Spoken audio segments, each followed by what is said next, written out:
Hello, and a warm welcome back to my YouTube channel. And on today's video, we shall be looking at Joe Rogan's response to the fuss from the news and his interview on The Point by Ana Kasparian. Number 1. Joe Rogan hits back after claims of spreading misinformation. Joe Rogan, responding to claims of misinformation about the COVID-19 vaccine, starts by letting it be known that he has a problem with the word misinformation. The problem I have with the term misinformation, especially today, is that many of the things that we thought of as misinformation just a short while ago are now accepted as fact. Joe Rogan states that he's only interested in finding out the truth and having exciting conversations with people with differing opinions. I'm not a doctor, I'm not a scientist. I'm just a person who sits down and talks to people and has conversations with them. In another recap of Joe Rogan's response, as shown by Fox News, he backs his point of view by giving examples of news that would have once been regarded as misinformation, but today is entirely accepted. For example, even after being fully vaccinated, they could contract the virus.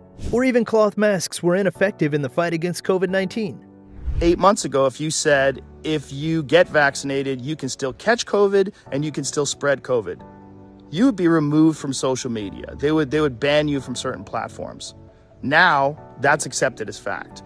If you said, I don't think cloth masks work, you would be banned from social media. Now, that's openly and repeatedly stated on CNN. These were statements that would have got somebody banned, but are indeed facts today. Rogan did hit the nail on its head, and if there's one thing that I agree with, it's the Fox panelists who ended by stating that if Spotify had to choose between Rogan or Meghan and Harry, they should go with Rogan every single time.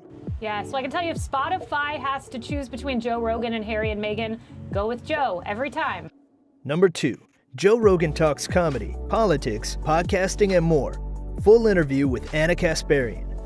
Ana Kasparian starts the interview by massaging Joe Rogan's ego. She refers to him as one of the greatest podcasters and creative minds she has ever come across. Ana then briefly recounts her experience on the podcast, stating that she was pretty nervous. I actually went on your podcast, when was it? I think it was in November of 2013, and I was so nervous because you do a 3-hour-long podcast with no breaks, no script, no prepared questions. You just have people on to talk.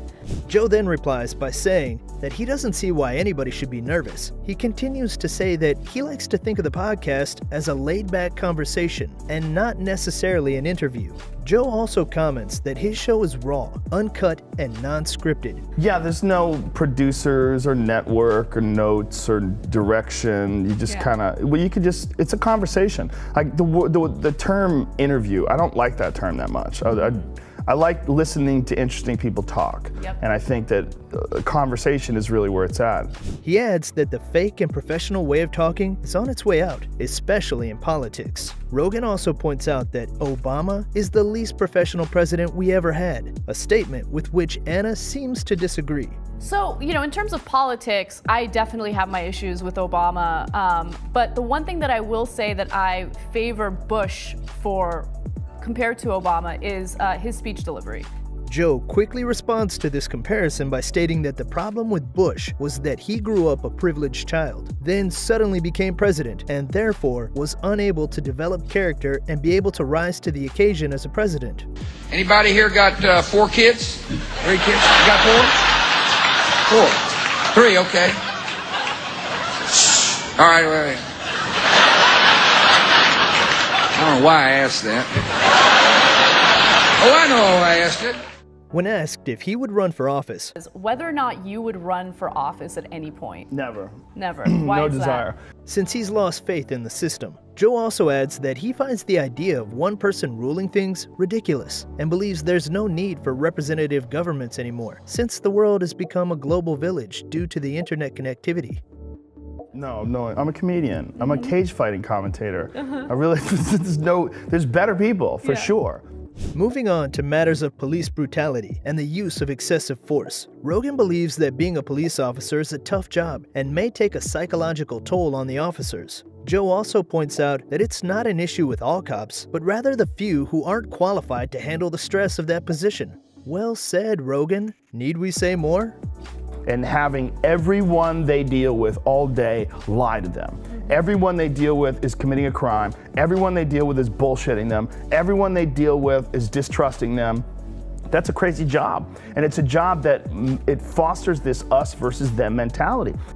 Joe Rogan, also responding to Anna on the issue she had with Adam Carolla, states that she should sit down with him instead of responding to each other's rants by making videos.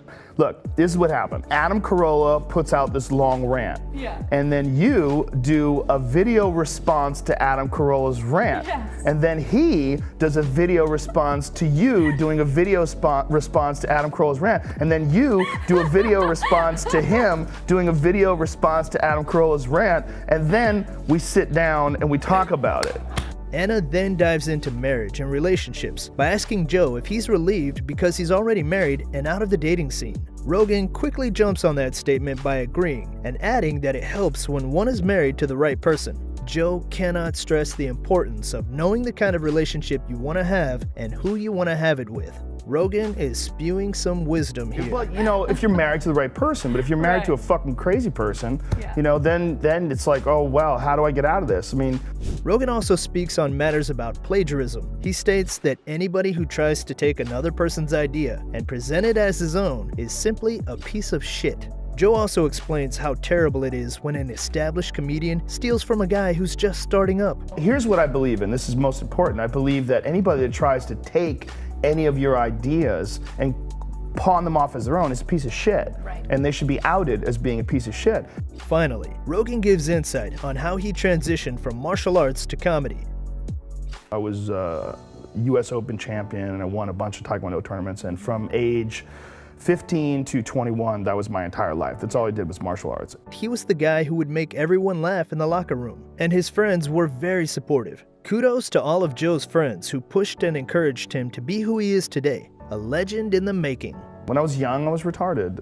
I think that I'm probably retarded now, but not as much. With that, we come to the end of today's video. If you enjoyed it, please show us some love by hitting the like button and subscribing, if you haven't already. I'll catch you guys on the next one. If I pissed you off, I'm sorry. And if you enjoy the podcast, thank you.